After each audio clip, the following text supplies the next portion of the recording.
Bun găsit, dragi ascultători, la emisiunea Viața de Familie. Eu sunt Diana Parizianu și astăzi ne reîntâlnim cu preotul duhovnic din Belgia, Părintele Ciprian Constantin Grădinaru, preot paroh la Parohia Toți Sfinții din Belgia și fondatorul Școlii Comunitare cu Pedagogie Creștină Sfinții Siluan și Sofronie pentru românii din Belgia. Sărut mâna, Părinte, bine ați revenit în emisiunea noastră!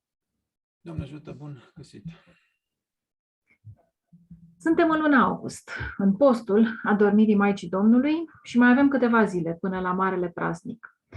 Ne folosim de acest prilej ca să sporim duhovnicește și continuăm cursul de inițiere duhovnicească început acum un an și ne oprim la credința duhovnicească.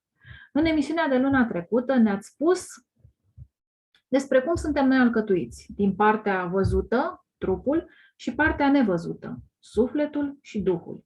Ne-ați vorbit despre credința sufletească sau rațională, culturală, ne-ați vorbit despre omul sufletesc și de ce nu trăim noi raportarea corectă la Dumnezeu.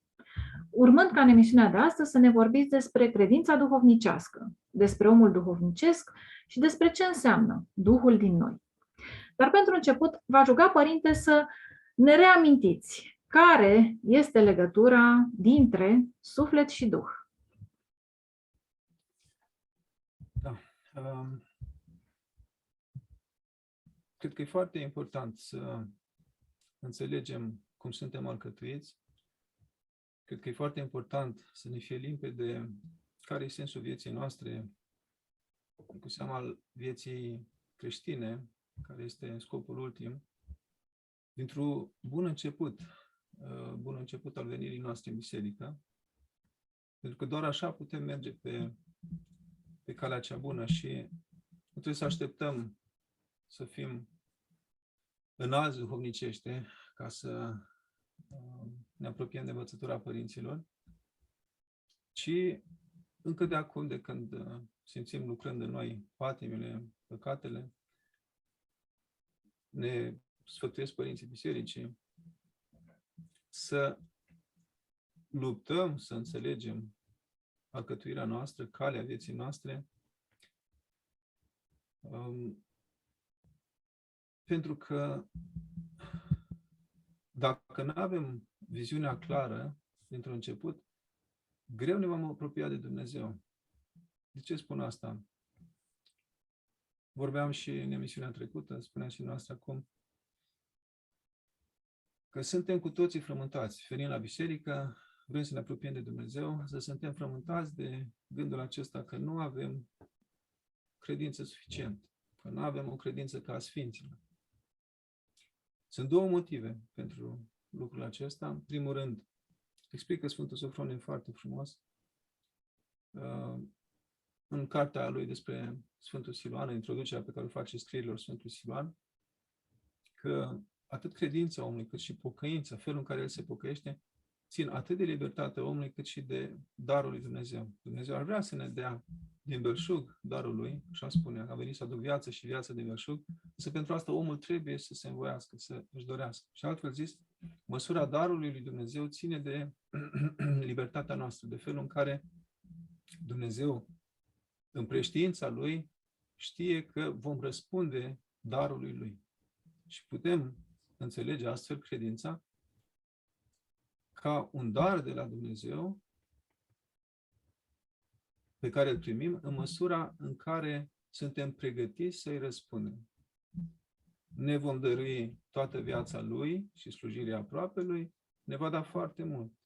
Dacă însă credința o căutăm pentru egoismul nostru, pentru confortul nostru,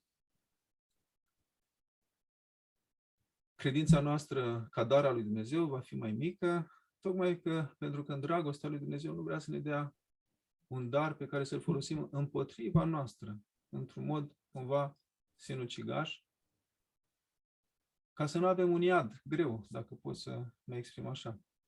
Și în felul ăsta cheltuiesc unii părinți ceea ce Sfântul Pavel spune în Romani, capitolul 8 cu 28, acolo unde vorbește despre Dumnezeu cel care mai înainte m-a cunoscut. La asta se referă, nu la predestinare, că unii sunt norocoși și foarte credincioși și alții mai puțin. Nu. Totul ține de libertatea noastră. Și în al doilea rând, e ce spuneam și data trecută, faptul că lucrăm această apropiere de Dumnezeu în etajul existențial nepotrivit. Altfel zis, între noi și Dumnezeu există patimi vii care slăbesc legătura noastră cu El. Și prin urmare și credința noastră. Și dacă e să vorbim despre aceste planuri existențiale, spuneam data trecută, acum aș zice puțin pe scurt, că viața omului poate fi analizată, poate fi văzută în 3 planuri diferite. Cel dintâi, viața trupului, și e foarte limpede, ține de perpetuarea speciei și de autoconservare, cu toate nevoile circumscrise acestei perspective. Apoi avem o viață a sufletului, suflet înțelegând ce e nevăzut în om, mare, și aici tot ce ține de dorința noastră de a ști cât mai multe, de a trăi, a simți cât mai multe, a avea mai multe sentimente, senzații mai frumoase, mai diverse, toate țin de suflet, însă spune Sfântul Teofan Zăvorâtul că toate acestea, cât de înalte ar fi, cât de frumoase, cât de curate, cât de artistice, spirituale, cum vreți să spunem, toate aceste dorințe ale noastre de a ști, de a trăi, de a experimenta lucruri, țin însă de a satisface nevoile trupului în final, țin de autoconservare vieții, să spunem, pentru această viață pe pământ. Noi știm că sunt pofte, sunt tot felul de doriri, mai grosolane sau mai spirituale. Sunt gânduri bune și rele. Simțim în noi voința, lucrând imaginația, însă nu acestea ne vor apropia de Dumnezeu.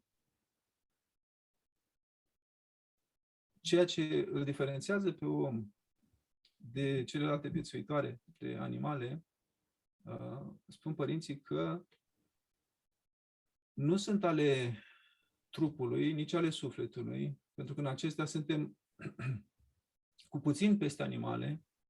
Un mare teolog contemporan, Panayotis Nelas, are o carte foarte bună de antropologie, întemeiată pe învățătura părinților bisericii, care se numește chiar așa, Omul animal îndumnezeit.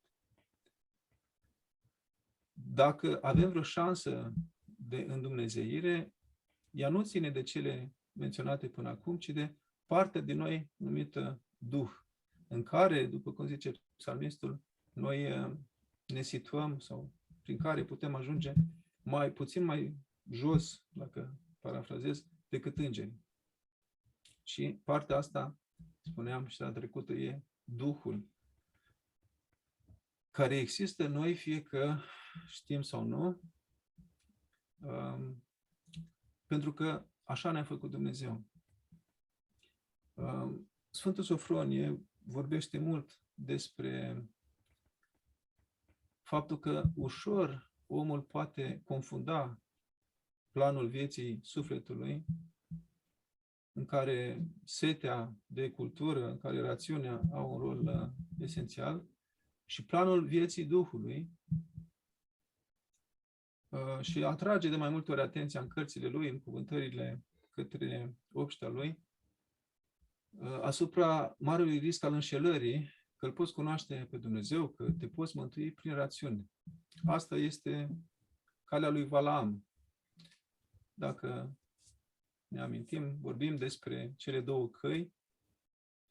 În fiecare primă duminică a Postului Mare, când condamnăm formal această cale, dorința omului de a-L cunoaște pe Dumnezeu pe căi raționale, și îl lăudăm pe Sfântul Grigorie Palaman, cel care ne-a arătat care este de fapt perspectiva bisericii, perspectiva lui Dumnezeu însuși, despre cum îl putem cunoaște, însă, pe de altă parte, în întreaga lume fie că e păgână, fie că se numește ortodoxă, în toate așa numitele școli ortodoxe, care există și azi.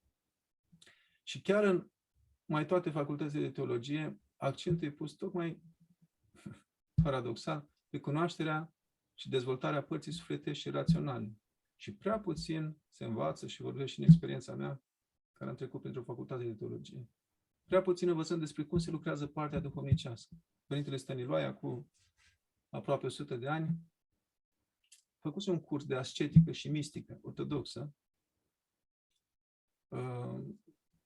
Ca profesor, a fost foarte preocupat să le dea ucenicilor lui, studenților lui, această învățătură despre cum ne putem apropia de Dumnezeu prin curățirea inimii, prin isihaz, prin dezvoltarea Duhului. Însă, din păcate, abordarea asta a lui, a Sfinților în general, n-a avut și n-are succes, pentru că, explică tot Sfântul Sofronie, marea tragedie a lumii și a bisericii este că în viața istorică, puterea în biserică nu-i dată Sfinților, ci cărturarilor.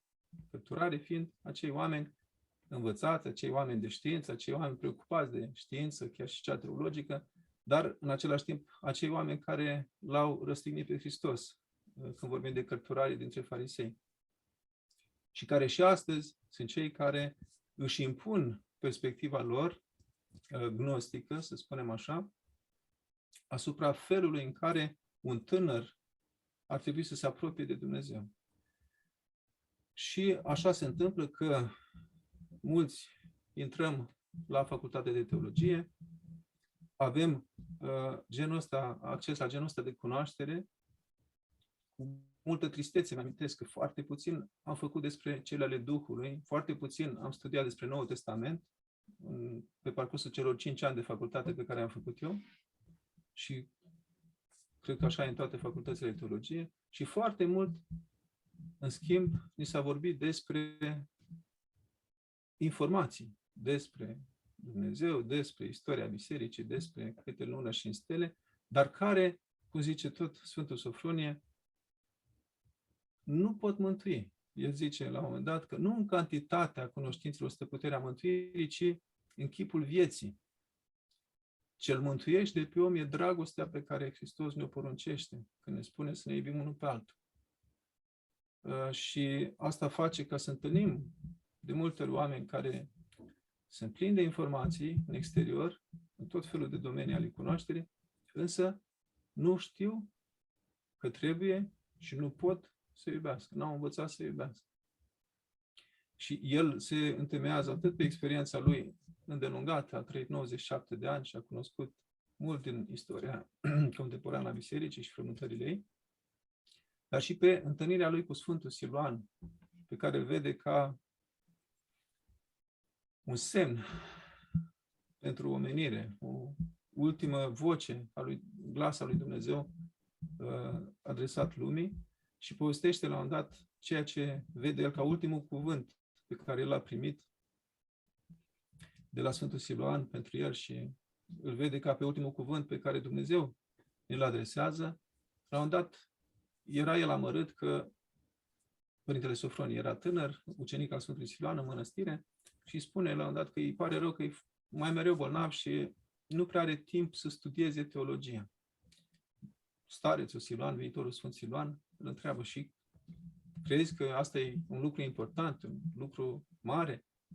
Părintele Sofronie nu știe ce să-i spună și tace, iar Sfântul Siluan îi spune, după un moment de tăcere, zice, mare este un singur lucru, a se smeri, a înfrânge mândria care împiedică să iubești.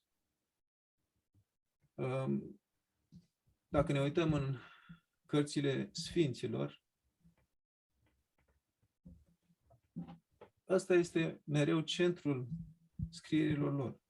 Spre deosebire, din păcate, de scrierile majorității absolute a teologilor contemporani, a tuturor celor care predau astăzi, care scriu doctorate, care, într-un cuvânt, formează viitorii clerici. Și, din păcate, noi, ca și clerici, venim către popor și în loc să aducem înțelegerea dreaptă în loc să-i ajutem pe oameni să nu se mai sinucidă trupește și sufletește și duhovnicește, sporim confuzia, vorbindu-le oamenilor despre câte kilograme de aur conținea un talent, despre ce populație avea Iudeea în timpul vieții lui Hristos, despre câte în lună și în stele, lucruri foarte interesante și fascinante, dar de puțin folos, de prea puțin folos, sau poate dimpotrivă,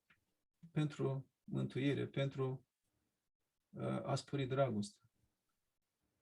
Și zice Sfântul Siluan, legat de credința asta rațională, credința prin știință, prin cunoaștere, că are, pe lângă toate cele spuse și în emisiunea trecută și azi, o altă mare hibă, că te împiedică să afli cât îl iubește Dumnezeu pe om.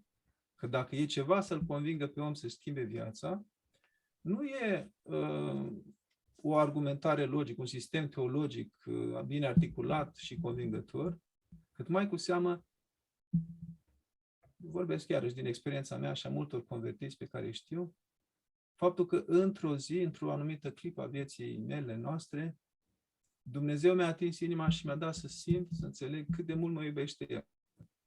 Și din acea zi, toate s-au schimbat în mine. Și din acea zi am pus problema cum să răspund eu acestei iubiri. Și de atunci, oarecum, cam toate informațiile pe care le-am aflat, fie în facultate, fie din cărțile pe care le-am citit, le-am raportat la acest sistem de referință. Mă ajută să sporesc în dragoste, în smerenie, o informație, o experiență oarecare, e bună, e mântuitoare, trebuie cultivată. Mă ajută, în schimb, să sporesc în cunoașterea aceasta lumească, care mai devreme sau mai târziu se transformă în slavă deșartă, atunci e de evitat, e de dat la o parte. Și dacă gândim așa, putem înțelege de ce unii dintre noi, deși luptăm să facem ale bisericii, luptăm să facem ale credinței, nu ne simțim apropiindu-ne de Dumnezeu, nu simțim că viețile noastre s-ar schimba. Pentru că la temelia acestei schimbări, așa cum spuneam, ar trebui să fie experiența dragostei lui Dumnezeu, care însă se dă unei inimi smerite, care se dă unei inimi îndurerate, care însetează, pentru că a te smeri. Și dacă am citit noi toate cărțile și capitolele despre smerenie, nu vom putea să ne smerim, pentru că a te smeri nu e o chestiune de voință, nu e un efort de voință, gata, mă smeresc, de azi sunt smerit, nu mă mai cer cu nimeni. Nu e o chestiune rațională, pentru că, așa cum spuneam, poți să știi tot ce au zis părinții despre smerenie. E o lucrare a Duhului și a inimii. Doar smerenia curăță inima și doar așa putem într-o zi să-L vedem pe Dumnezeu, după cum spune Hristos, în fericire. Și am ajuns în felul ăsta, legat de recapitulare, la partea cea mai însemnată a omului, anume Duhul, despre cred că cu toții ne regăsim, Părinte, în starea aceasta pe care ați descris-o. Cu toții cădem prada acestei credințe raționale, sufletești, de care ne-ați vorbit data trecută, dar ne străduim. Poate că fiecare în interiorul lui se străduiește să depășească aceste mreje care te cuprind și încep să pună stăpânire pe omul de astăzi, educat, citit, care se informează, care vrea să cunoască cât mai multe. Vă rog să mă iert. Eu am mari îndoieli când ne-am străduit. E foarte greu să mă străduiesc să ajung la Paris, de pildă, sau la Roma, dacă nu știu unde se află, dacă nu am instrumentele de orientare, măcar o busolă, dacă nu am GPS sau o hartă, și dacă nu am vehiculul corespunzător, fie niște picioare bune, fie o mașină. Și, în plus, așa cum spuneam, un instrument ajutător care poate fi ghidul, duhovnic. Deci, eu nu cred, atâta vreme cât atenția noastră este mereu distrasă spre alte subiecte, atâta timp cât ne pierdem timpul cu alte preocupări, atâta timp cât trăim în zona trupească sau rațională a existenței, faptul că mergem și ne rugăm 2 ore pe săptămână la liturghie și cel mai adesea dorințele noastre exprimate în rugăciuni la liturghie sau seriile când ne mai rugăm noi sau diminețile, sunt tot trupești sau sufletești. Când ne rugăm pentru sănătatea trupului, ne rugăm pentru a lua examene, ne rugăm pentru a avea copii mulți, a ne găsi soție. Toate astea țin de partea trupească și sufletească a omului. Deci de aia îmi dau seama. De multe ori vin oameni la mine și îmi spun că n-au omorât pe nimeni, că vor să se împărtășească. Și îi întreb, da, dar viața dumneavoastră simțiți lucrând Dumnezeu sau păcat? Și oamenii se uită așa, cei mai răbnitori, între ghilimele, îmi spun, eu citesc mult, mă gândesc mult la Dumnezeu. Și încerc să le explic că toate astea țin de rațiune. Asta nu ne schimbă faptul că te gândești la Dumnezeu, cum multora ni se pare că suntem credincioși pentru că ne gândim mult la Dumnezeu. Dar asta ține de viața sufletească. A te ruga lui Dumnezeu e cu totul altceva. A face din orice situație a vieții noastre de peste zi prilej de rugăciune, atunci, da, pot să cred că a început să se întâmple ceva în noi și că, într-adevăr, suntem frământați de o schimbare. Dar spuneam că e destul de greu pentru că foarte rar auzim în biserici să fim învățați cele pe care sfinții, în general, le propovăduiesc, cele ale Duhului. Și spun asta ca om care mi-am pus problema însumi despre sensul facultății de teologie așa cum este, despre sensul lecturilor noastre, întâlnirilor noastre, ce anume căutăm, ce anume ar trebui să căutăm și cine să ne învețe. Sigur că eu vreau să citesc și vreau să înțeleg, dar cum spune famenul pe care Filip îl botează, despre care e vorba în Faptele Apostolilor, cum aș putea să înțeleg ce citesc dacă nu e cineva să-mi explice? La fel și cu scrierile părinților, e datoria fiecărui creștin să citească părinții bisericii. Dar e foarte important ca noi, preoții, să-i îndreptăm, să le tâlcuim, să-i catehizăm neîncetat pe credincioșii noștri și să le dăm înțelegerea dreaptă. Adică, omul fiind tripartit, cumva, trup, suflet, duh, pe toate trebuie să trăiască în echilibru. Nu putem începe acum să cerem unor mireni să trăiască precum monahii și nici monahilor precum pusnicii de odinioară. Însă trebuie, pe de altă parte, să îi ajutăm să devină conștienți de existența Duhului în ei și de lucrarea acestuia și de cum îi pot spări lucrarea și cum îi pot întări lucrarea și cum pot deveni cu adevărat oameni duhovnicești. Atunci ajutați-ne, Părinte, să înțelegem ce este Duhul din noi și cum lucrează El, ca să înțelegem mai bine raportarea corectă la ce spuneți, prin ceea ce spuneți credință duhovnicească. Da. Mie mi-a fost de folos să citesc în urmă cu ceva vreme cărțile Părintelui Ioan Romanidis și ale Mitropolitului Orotei Vlahos, dar în traducerea mai nouă, cea bună, pe care o face Părintele Teofan de la Nera. Mai sunt și alte traduceri care sporesc confuzia, de fapt.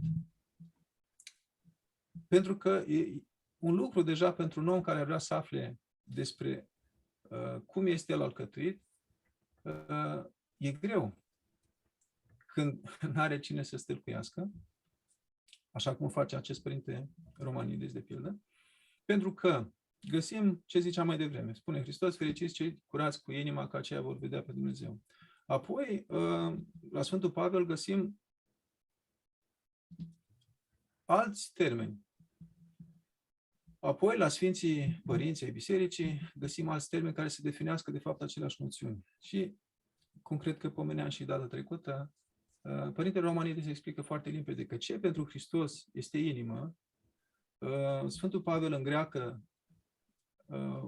teologisește și înlocuiește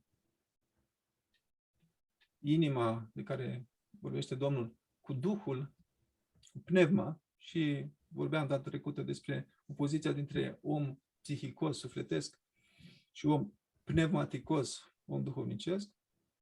Iar apoi, de prin secolele 3-4 încoace, găsim un alt termen, nous, care în română e tradus cu minte, dar minte desemnând și pentru noi români rațiunea, acea parte a sufletului numită rațiune. Și e foarte greu să înțelegi aceste realități, măcar teoretic.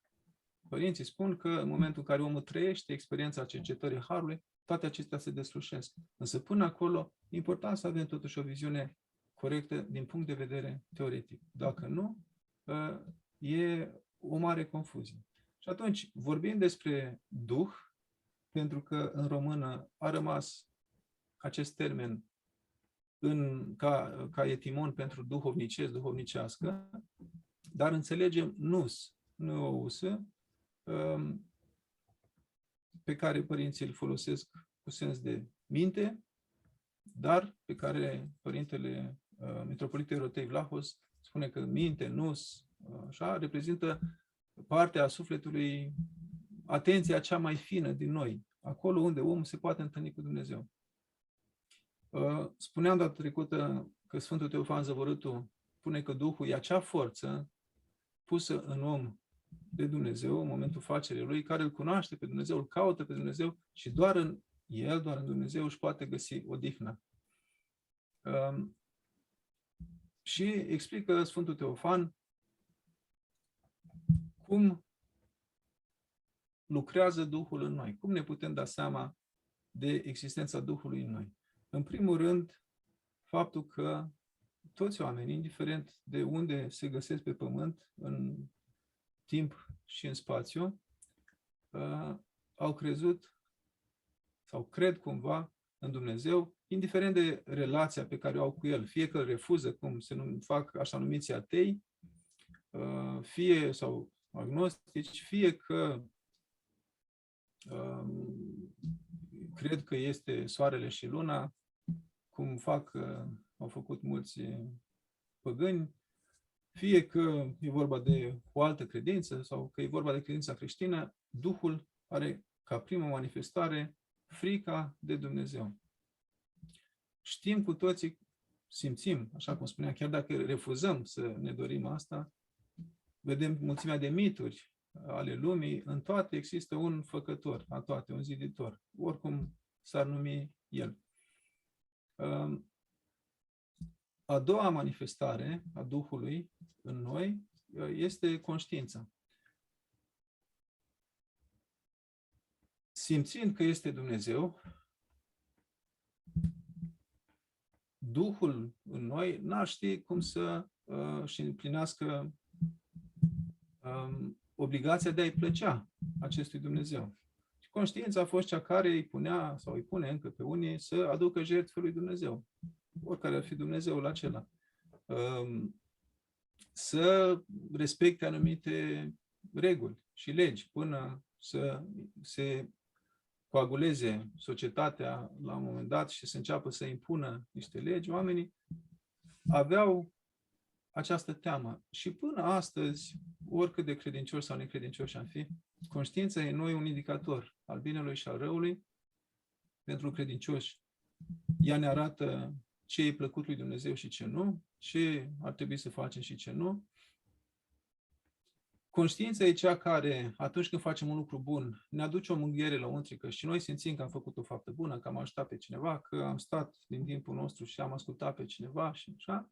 Și pe de altă parte, conștiința e cea care stârnește în noi remușcări, ne pedepsește cumva atunci când nu facem lucru bun. Strâns legată de conștiință e rușinea și ne amintim cu toții, copiii până la o vârstă și noi și cei care sunt și care au fost și vor fi, roșeam când spuneam minciuni, când făceam prostii. E limpede că nu era o chestiune anatomică și nu era o chestiune educată, era o chestiune care era dincolo de noi. Era prin facerea noastră, prin felul în care ne-a făcut Dumnezeu. O expresie a Duhului. Dumnezeu în noi, unii părinți o numesc vocea lui Dumnezeu. Și aici sunt două feluri în care omul se raportează la conștiință. În primul fel, cel dorit, așa cum spune Sfântul Marcu Ascetul minunat, zice, dacă porți grijă de conștiință și faci câte ea te va învăța, vei afla folos, te vei mântui. Câteva sute de ani mai târziu, după ce Sfântul Marco Ascetu a spus lucrul acesta, Sfântul Simeon Nou Teolog, primind de la duhovnicul lui scrierile Sfântului Marco Ascetu, spune că acest cuvânt și alte câteva, dar mai ales acesta, i s-a împlântat în inimă. Și l-a marcat pe toată viața și în doar câteva luni, urmându-și conștiința care îi spunea, ei, mai poți să postești un pic, nu trebuie să mănânci la 9, mai amână, nu ți-e foame, mănâncă mai târziu, mai târziu, mai târziu. Aceeași conștiință care, atunci când el își încheia, să zicem, canonul de rugăciuni, îi spunea, ei, dar mai poți să te rogi un pic, mai fă niște metane, trebuie să te pui acum în pat. Și în felul ăsta, trăind, în doar câteva luni, inima atât de mult i s-a curățat, Duhul atât de mult i-a crescut,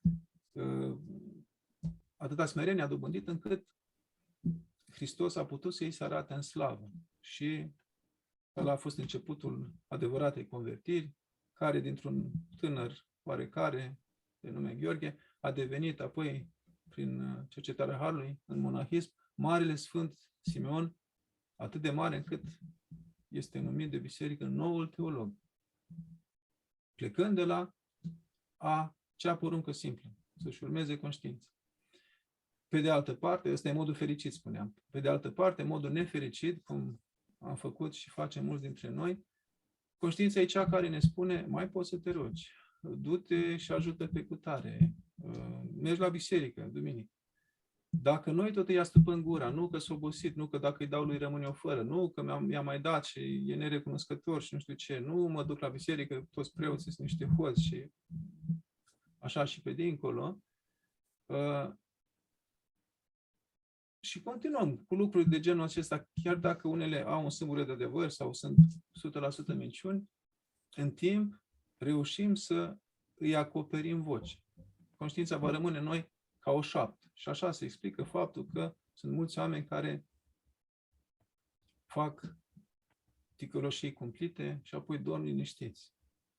Nu că n-ar mai fi conștiința în ei, ci că au reușit să-i astupe cu totul glasul. Însă, părinții bisericii ne spun să nu îi invidiem pe aceștia, chiar dacă acum aparent pare că le merge bine, chiar dacă aparent asupra lor nu mai funcționează legile duhovnicești, pentru că în ziua judecății, una din tâlcuirile pe care o fac părinții asupra acelui înfricoșat moment este că, de fapt, conștiințele se vor trezi și ele ne vor arde pe baza, lucrând împotriva noastră, pe baza cuvântului lui Dumnezeu. Că așa spune Hristos, zice, cuvântul meu vă va judeca. În sensul că poruncile lui Hristos ar trebui să ne fie repere, noi am deviat de la ele, ne-am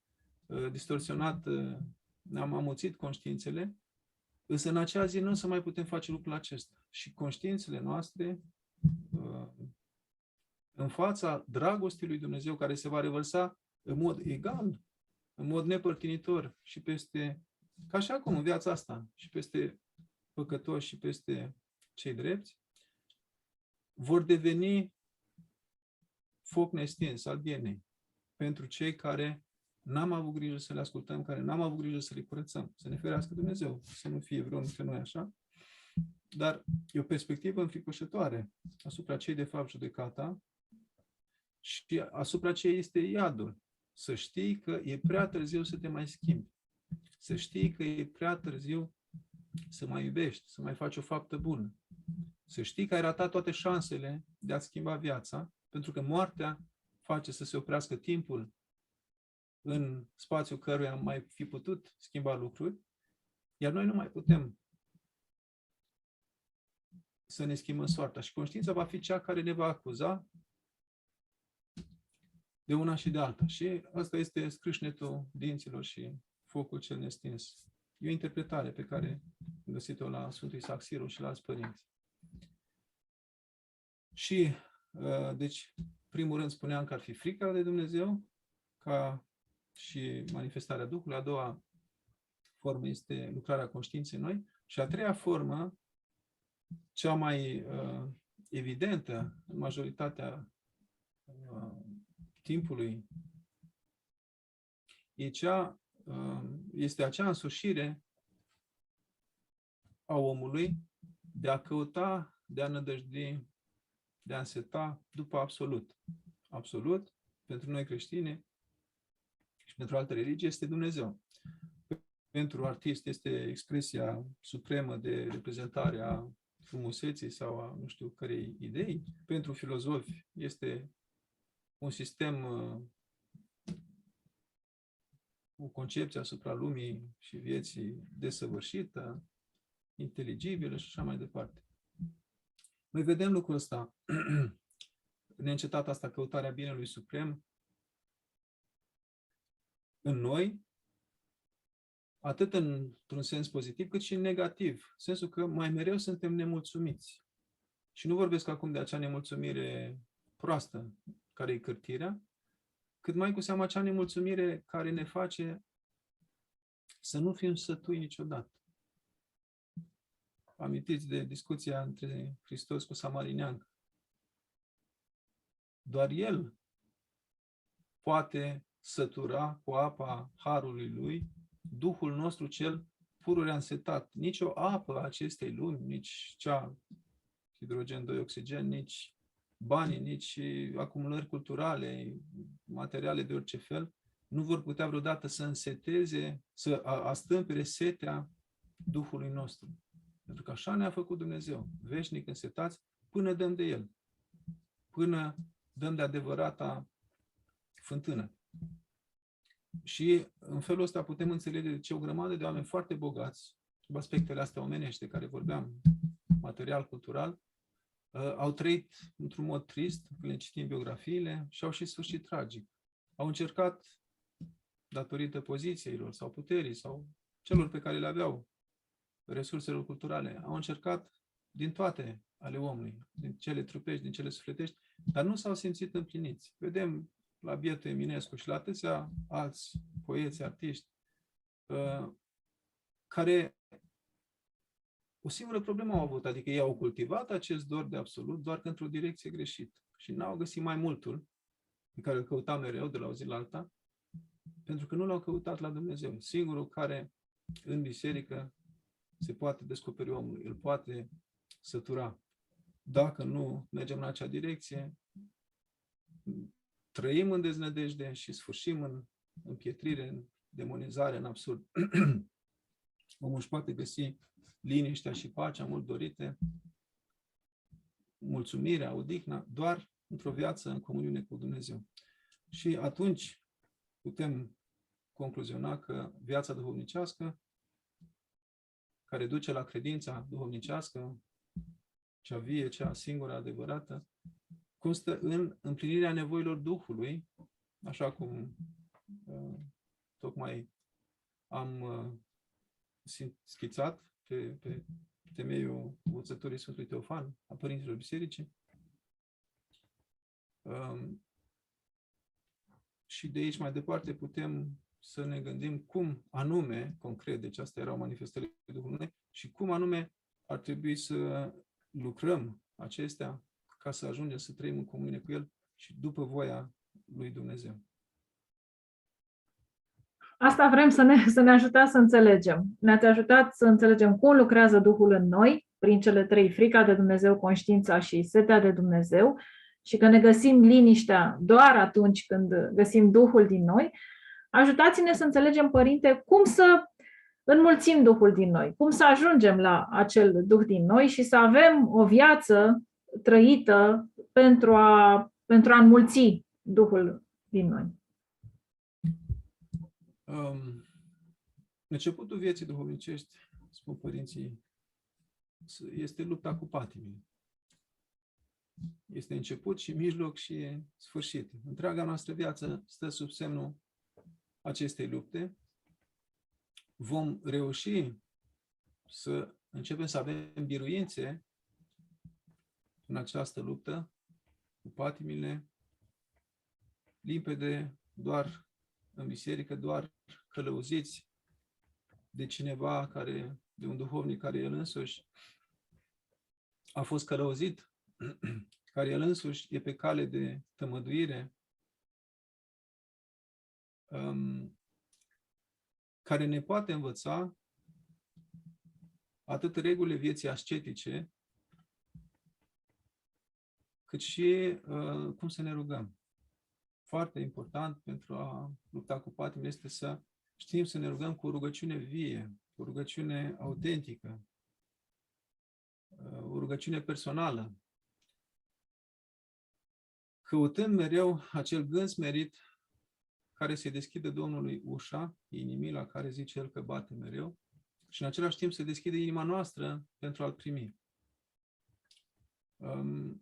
Sunt importante rugăciunile în biserică, sunt importante rugăciunile citite, însă până nu vom reuși să închidem cărțile de rugăciuni, să punem fruntea la pământ și să ne deschidem spre Dumnezeu într-o adevărată rugăciune, mare lucru nu se va schimba în viața noastră. Dar ăsta e un capitol foarte complex, despre care am mai vorbit și poate vom mai vorbi. Despre rugăciune, importanța ei, cum să ne rugăm. Un alt lucru foarte important pentru a întări Duhul în noi, lucrarea Lui în noi, pentru a-L face Duhul nostru tot mai compatibil cu Duhul cel Sfânt, pe care ne dorim să-L avem pururea sălășluit în noi. Deci un alt lucru important este să răbdăm suferințele care vin peste noi și peste cei dragi, cu încredere în dragostea, în pronia lui Dumnezeu, cu credința că sunt de folos. Dacă am avea această conștiință, că toate care vin peste om sunt cu știrea lui Dumnezeu și pentru mântuirea lui, am putea găsi un posibil răspuns la toate de-ceurile noastre. Pentru că și în mintea mea și în mintea oricărui om, cred că din când în când se nasc întrebări de genul: de ce e atâta suferință în lume? De ce trebuie să sufăr eu asta? De ce trebuie să sufere omul drag mie asta? De ce e atâta nedreptate în țară, în lume, în parohia mea, în biserică? De ce nu merg lucrurile bine și așa mai departe? E un singur răspuns: ca să ne smerim. În ce sens să ne smerim? Înainte să moară Sfântul Siluan, primește vizita ucenicului său, Sfântul Sofronie, care îl întreabă: Părinte Siluan, vreți să muriți? Că era bătrân, era bolnav, era de acum înaintea duhovnicește și ar fi putut vedea moartea ca o izbăvire, cum găsim la alți părinți, la Sfântul Pavel, Sfântul Ignatie. Însă Sfântul Siluan îi dă Sfântului Sofronie un răspuns oarecum surprinzător, dar de mare folos pentru noi toți. Îi spune, zice: încă nu m-am smerit. Ce vrea să însemne smerenie aici nu înseamnă că, știu eu, m-a stropit un șofer neatent și m-a dus la serbarea copiilor mei cu rochia pătată. Și nu în sensul acesta smerenie, sau că a început copilul să dea cu fundul de pământ în magazin, să-i cumpăr o celucărie și m-a făcut de râs. Ci smerenie în sensul asemănării cu Dumnezeul nostru cel smerit. Ajută toate suferințele, tot ce se întâmplă, toate nedumeririle noastre, toate le putem încadra în acest cuvânt, smerenie, care e acea trăsătură a inimii noastre, a Duhului nostru, care poate să-i deschide lui Dumnezeu inima, să-i facă loc. Și doar așa, de fapt, ne mântuim noi. Harul Dumnezeu mântuiește pe om, nu omul prin eforturile lui, și harul lui Dumnezeu poate rămâne în noi dacă găsește loc. Și numai smerenia îi face loc. Egoismul, mândria, ne umplu viețile cu noi înșine și nu mai rămâne loc pentru Dumnezeu. Deci, asta ar fi o cale de a ne smeri, să răbdăm suferințele cu încredere în prunea lui Dumnezeu și întâmplările nedorite, nu neapărat suferințe când omul strigă de durere. Dar sunt multe situații în care ar trebui să ne blocăm hârtirea și să ne smerim. Deci o altă cale ar fi lupta de zi cu zi de a împlini poruncile dragostei, care sunt o cale desăvârșită de a trăi, cale pe care nimeni nu pășește. Însă ne-ar putea ajuta tocmai constatându-ne neputința de a-L iubi pe Dumnezeu cu toată ființa noastră. Cine poate spune asta? Niciunul. Dar măcar când mi-aduc aminte de Dumnezeu și de faptul că nu m-am mai rugat deja de jumătate de oră, să mă smeresc. Ar trebui să ne iubim aproapele, ar trebui să ne iubim vrăjmașii. Și când vedem că nu putem face lucrul ăsta, trebuie să ne smerim. Și iarăși zic că ne smeri înseamnă cumva e neplăcut, dar în același timp să vedem lucrarea asta ca pe o poartă pe care luptăm să o deschidem Domnului să intre în viețile noastre. O altă cale prin care ne învață părinții că lucrăm cele ale Duhului în noi este ca în tot ce alegem, alegeri importante în viață, dar și cele mici, să ținem cont să fie compatibile cu rugăciunea și întemeiate pe rugăciune. Și cred că mulți dintre cei care ne ascultă știu acea întâmplare când Sfântul Siluan era tânăr soldat, mergea cu trenul, a venit lângă el un negustor și l-a înviat cu o țigară. Tânărul Siluan a zis că nu mulțumește, dar nu vrea. Negustorul a insistat. Haide, că doar nu e nicio problemă, nu e așa păcat. Și atunci Părintele Siluan, ca să-i dea o lecție în același timp și nouă un principiu de viață astăzi, zice, bine, atunci hai să ne rugăm, să spunem Tatăl nostru și apoi fumăm. Și negustorul îi zice, dar nu merge Tatăl nostru cu țigara. Zice, în cazul ăsta nu o să fumezi. Dacă nu merge rugăciunea cu ceva, atunci nu o să fac acel lucru. Și aș zice că ăsta e un principiu de viață esențial, pe care îl putem lua peste tot. Pot să zic, Doamne Iisuse Hristoase, miluiește-mă la strand, eu în pielea goală, între alte sute de trupuri goale sau aproape goale? Cam greu. Păi atunci să nu mă duc acolo unde nu pot să spun rugăciunea. Pot să mă uit la o mizerie pe YouTube sau pe nu știu unde, pe internet, spunând rugăciunea în același timp? Păi nu pot. Nu să nu fac. Pot să mă uit la fotbal 3 ore spunând rugăciunea? Nu pot. Și așa mai departe. Și spun că putem aplica atât în cele trupești, principiul ăsta, dar și în cele sufletești. Adică, citind teancuri de teologie protestantă, ca să-mi fac doctoratul și postdoctoratul, pot să mă mai rog în timp ce citesc sau măcar după ce citesc? Păi nu. Majoritatea celor pe care știu și care au trecut prin necazul acesta, asta mi-au zis. Sunt sleiți de Duhul ăla protestant. Păi atunci de ce să-l fac?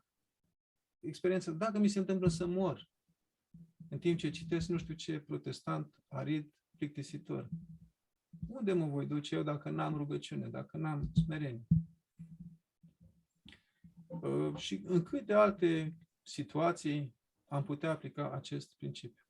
Și dacă e să mergem mai departe de suflet și să ajungem la trup, un alt principiu de viață esențial ne-l dă Sfântul Pavel, când zice că grija față de trup să nu o facem spre pofte. Putem aplica și la cele ale sufletului. În sensul că ar trebui să ne orientăm în viață și să facem toate alegerile noastre pe principiul necesității și nu al poftelor pătimașe. Și de aici e importanța ascezei în viața duhovnicească. Că ne ajută să facem mereu distinția între am nevoie sau am poftă de, am chef de, îmi vine să. Dacă mâncarea ar fi o necesitate, nu ne-ar mai preocupa rețete peste rețete. N-ar mai ajunge oameni care la un moment dat erau poate culturali, spirituali, n-ar mai ajunge trupești. Cum mai aud că nu știu ce mare om de cultură, nu știu ce mare poet, are emisiune de gastronomie, a spus cineva. Zic, ce lucru trist, odinioară scria poezii și acum ce îl interesează este câteva secunde de plăcere gustativă pe papile și să-și umple pântecele. Și, din păcate, din asta se face emisiune de televiziune, din păcate, mii, sute de mii, sau știu, ferească Dumnezeu, milioane de oameni, se uită la mizerile astea care ne fac trupești. Există cărți peste cărți de rețete, bucate de post. Unde e principiul necesității aici? Când cartofii fierți sunt atât de buni, după ce ai postit negru până la 6 seara. La ce-ți mai trebuie tomuri peste tomuri. Chiar vorbeam în parohie la un moment dat că înainte de 89, din câte știu, pentru gospodinile începătoare, care chiar nu știau, care nu aveau inspirație, exista o carte a unei doamne, Sanda Tom. Și asta arăta cumva, arăta ceva despre poporul nostru. După 90, când am scăpat la bani și s-au umplut alimentare tot felul de alte ingrediente necesare rețetelor sofisticate, au apărut, așa cum spuneam, în toate rafurile, din păcate și în cele, așa zis, duhovnicești ale librăriilor, o grămadă de cărți de bucate. De ce am avea nevoie dacă am ține cont de principiul ăsta? În fine. Și mă gândesc că aici, părinte, poate pentru copii, poate copiilor le uneori mai greu să țină post decât noi adulților. Așa cum ați spus, noi adulții ne putem sătura și cu un cartof. Sau poate pentru cei care se luptă cu patima neînfrânării la mâncare. Așa, și asta nu e o minciună? Păi, dacă tu te lupți cu patima înfrânării, eu cu neînfrânare și cu gusturi bune te voi vindeca? Adică înlocuind carnea cu soia, care e mai gustoasă, înlocuind laptele de vacă cu ăla de migdale, care e mult mai bun și mai sănătos. Eu cred că îi mențin și pe copii și pe cei care vor să vină în biserică, dar aduc acest motiv.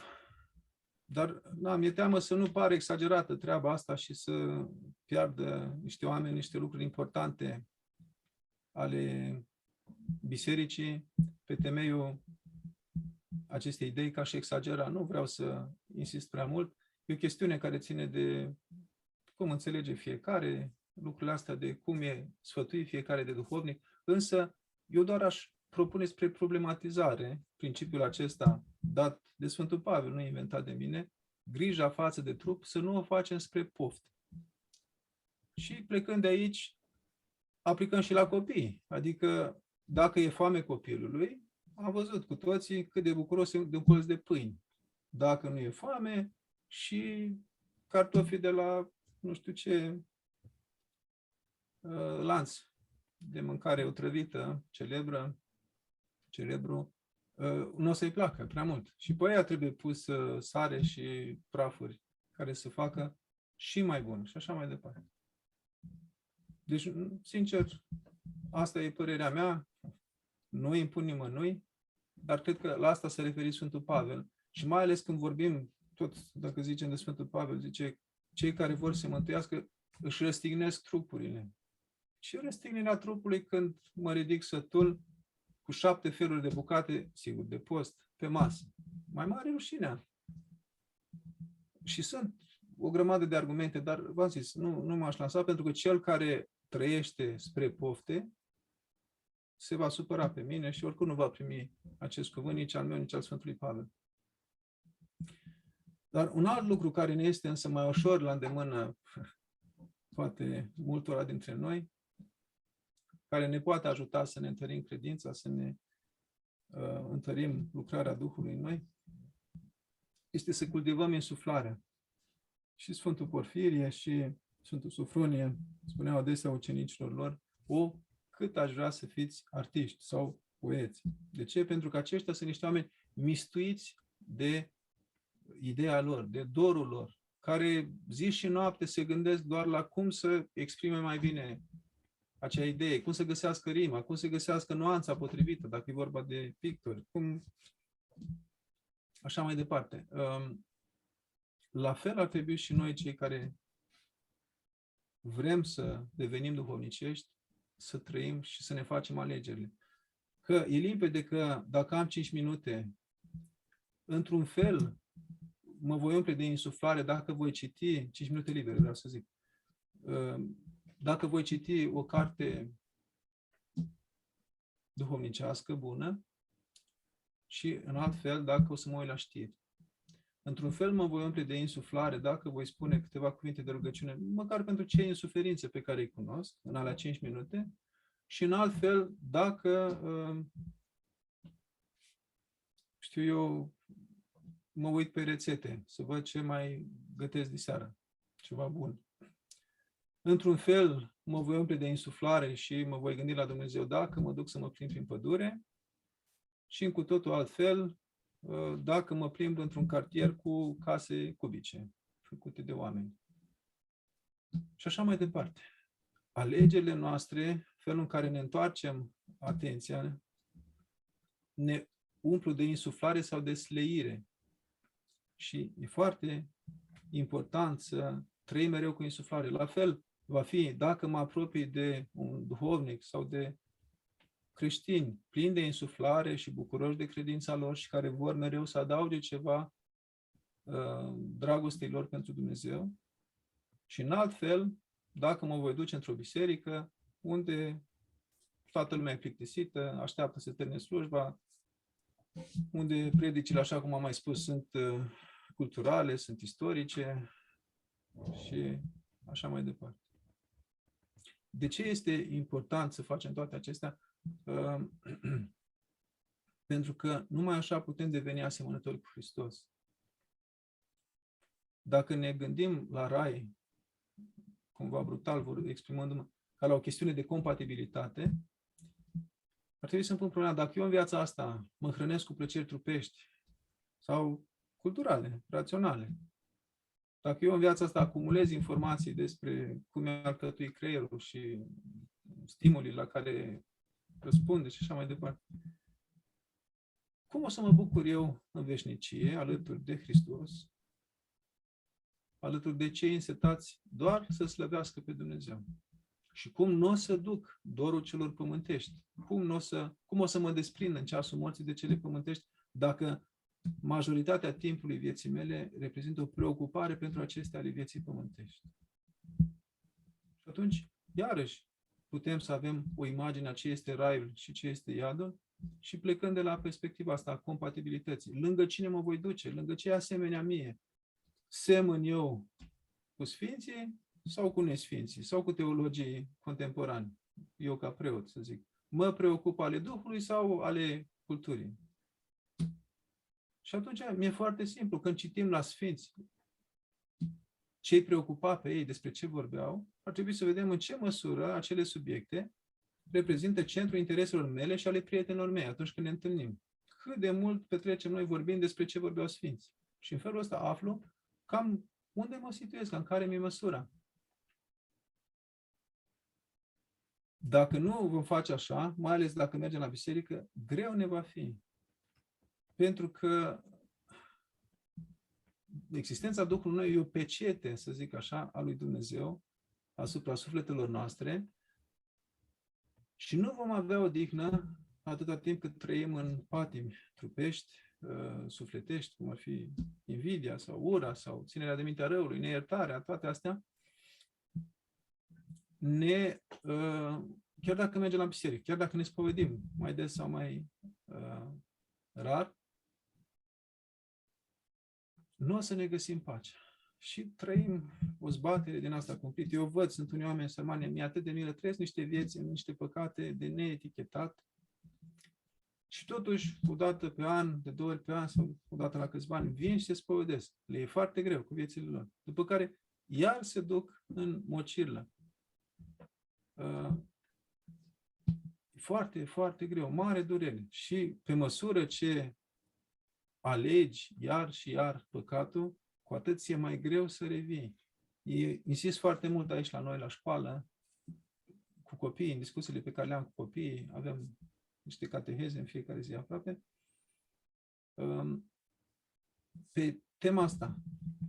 Cât vreme sufletul vă e încă așa ca o ceară moale, lucrați ale Duhului și apoi vor fi toate ușoare și le veți face pe toate cu puțină grijă. Însă dacă acum lăsați patimile să se întipărească și să preia comanda vieții voastre și voi veți fi mai mult trupești sau sufletești,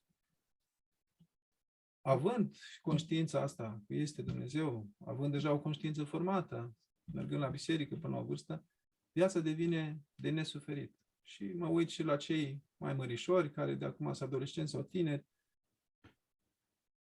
grele vieți. Și în mare parte responsabili, din păcate, suntem noi părinții, care n-am investit în copiii noștri în planul existențial care se cuvenea. Noi, prin grija noastră excesivă față de trup, față de sănătatea lor și mâncărica lor și toate astea. I-am dus să cânte, i-am dus să înnoate, să nu știu ce, lucruri bune, dar neesențiale. Și dacă mergem doar pe astea dezechilibrante,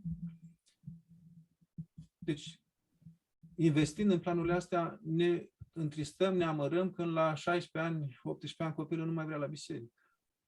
Și asta este la fel din pricina confuziei pe care noi ca părinți o trăim și nu știm cum suntem alcătuiți, nu știm că al duce pe copil, al târî pe copil de la o vârstă încolo 2 ore pe săptămână la biserică, nu e suficient ca să echilibrezi un om alcătuit, să zic, din 3 părți. O să vă rugăm, părinte, să ne alocați o emisiune specială și relației dintre părinți și copii, așa cum a rămas să ne alocați o emisiune și despre rugăciune și ce înseamnă rugăciunea vie. Suntem la finalul emisiunii de astăzi. O ultimă întrebare aș mai fi avut legat de credința sufletească și cea duhovnicească. Ce ne ajută să facem trecerea? Cum să facem mai ușor trecerea de la credința sufletească la cea duhovnicească?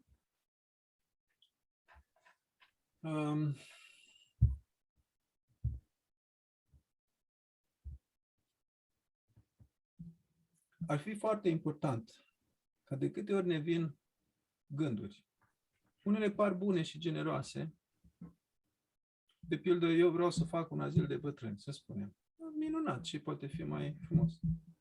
Dar ar fi foarte important ca eu să încep să mă rog, să aflu dacă e voia lui Dumnezeu, să merg la duhovnicul meu, să îi dea Dumnezeu cuvânt ca să-mi spună dacă e voia lui Dumnezeu. Asta e foarte important, să aflu care e părerea lui Dumnezeu despre ideea mea. Vreau să mă căsătoresc cu nu știu cine, că e minunat, că e credincios, că e frumoasă, că e nu știu cum. Același lucru. Pentru că astea, dorințele noastre, chiar dacă par frumoase și sfinte, ele se nasc în partea noastră sufletească, în partea poftitoare. Și e important să le înduhovnicim, așa cum spuneam, ascultându-ne conștiința, rugându-ne, punându-le înaintea lui Dumnezeu. E un cuvânt greu al lui Hristos pe tema asta. Vorbește de ziua judecății și spune că în ziua aceea mulți vor spune: Doamne, Doamne, dar nu în numele Tău am făcut noi minuni și am scos diavol și am stat cu Tine la masă. Și eu o să le spun, zice Hristos, adevărat spun vouă, nu vă cunosc pe voi. Părintele Zaharia tâlcuiește locul ăsta, zice, ce vrea să zică Hristos, de fapt, este că voi, pe mine nu m-ați iubit. Chiar și cu puterile pe care eu vi le-am dat, voi ați lucrat spre slava voastră deșartă. Nu pentru mine, pentru numele meu, în numele meu, ci pentru numele vostru. Și din păcate, noi, mulți clerici și mulți creștini, asta facem cu cele ale lui Dumnezeu. Ne-am construit nume, ne-am construit canale de YouTube, ne-am construit o popularitate, ne-am împlinit dorințele noastre de oameni frustrați de cine știe ce când eram mici. Ne-am construit biserica noastră, ne-am ocupat nu știu ce post în biserică. Mare grijă trebuie să avem, pentru că toate acestea nu sunt din credință duhovnicească dacă nu avem încredințarea că ele sunt urmarea voii lui Dumnezeu, ci dintr-o credință rațională. Îmi propun eu să fac parohie în Belgia, să construiesc nu știu ce, ca să îi adun pe români. Dacă ăsta e gândul meu, să-i adun pe români, sau să fac o biserică nouă la mine în cartier, că nu mai încăpeau oameni, sau mai știu eu ce, există mari riscuri ca asta să fie nu în numele lui Hristos. Și există mari riscuri, măcar dacă am făcut să ne pocăim, ca să nu auzim într-o zi și noi cuvântul acela de la Hristos, că nu ne cunoaște. Deci ce e important este că a vorbi despre Dumnezeu, a ști despre Dumnezeu, nu are importanță. A fi preot, a avea orice funcție într-o parohie, în biserică, în general, în lumea asta, nu are importanță. Zice Sfântul Siluan, oamenii au diferite ascultări în biserică. Unii sunt împărați, alții rugare, alții preoți. Ce ne va deosebi pe noi în ziua judecății nu va fi ce am făcut în viața asta, ce am trăit, ce ascultări am avut, ci cât l-am iubit pe Dumnezeu. Și noi trebuie să știm că dragostea asta, către care toți trebuie să tânjim de acum, începe cu iartă-mă, începe cu a răbda pe aproapele așa cum este el, fără a lupta să-l schimbi. Începe cu a tăcea din gură, dacă nu ți se cere sfatul, adică să nu-ți mai dai cu părerea, să nu mai judeci, să nu mai bârfești. Să taci din gură când nu-i neapărat nevoie să te exprimi, adică, iarăși, de multe ori ne apucăm noi să vorbim ca să arătăm că știm noi lucruri, că am citit, că am auzit. E un mod de a ne smeri, care e strâns legat de dragoste, de dorința de a dobândi dragostea și de a nu mai atrage atenția asupra noastră. Tot dragoste înseamnă să-l asculți pe cel de lângă tine, de care Dumnezeu ți-a zis să asculți, fie că ți-e soț sau soție sau duhovnic, să faci lucrurile simple cu care ne întâlnim în fiecare zi, după voia lui Dumnezeu, cu rugăciune pusă înaintea lui, așa cum am vorbit mai devreme, urmând setea cea bună spre el, toate astea ne curăță inima. Toate astea îi fac lui Dumnezeu loc în inimă. Pentru că, așa cum spuneam la începutul întâlnirii noastre de azi, să nu uităm, credința e o chestiune de întâlnire dintre libertatea omului și harul lui Dumnezeu. Iar harul poate să lășlui doar în locul curățat de patim, unde dragostea poate înmuguri. Deci, pe scurt, la credința cea duhovnicească nu ajungem altfel decât prin curățirea inimii, prin despătimire, prin căutarea și încredințarea în voia lui Dumnezeu.